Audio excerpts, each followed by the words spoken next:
Geneviève, est-ce que ce serait une bonne idée de léguer sa maison directement à ses enfants? C'est une question qu'on me pose souvent. Et ma réponse est oui, mais pas n'importe comment. En France, les donations sont par défaut imposables. Prenons un exemple simple. Si des grands-parents veulent donner 200 000 euros à leurs petits-enfants pour les aider à acheter un bien, la fiscalité classique prévoit environ 13% de taxes sur cette somme.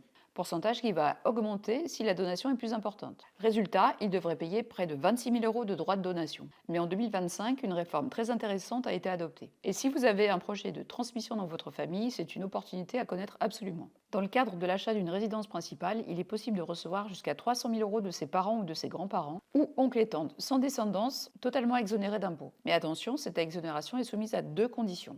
1. L'argent transmis doit servir à acheter un logement neuf ou à construire un logement. 2. Le bénéficiaire doit vivre dans ce logement pendant au moins 5 ans. Et ce n'est pas tout. Ces 300 000 euros exonérés peuvent se cumuler avec les abattements habituels. Aujourd'hui, chaque parent peut déjà donner jusqu'à 100 000 euros par enfant tous les 15 ans, sans taxation. Chaque grand-parent peut donner jusqu'à 31 865 euros tous les 15 ans.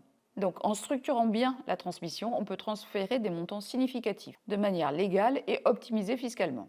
C'est une stratégie puissante pour aider ses enfants à devenir propriétaires tout en préparant intelligemment sa succession. Et si vous souhaitez apprendre à construire et à transmettre un patrimoine immobilier rentable, candidatez au Club Immo de Geneviève. Cliquez sur le lien dans ma bio pour réserver un appel.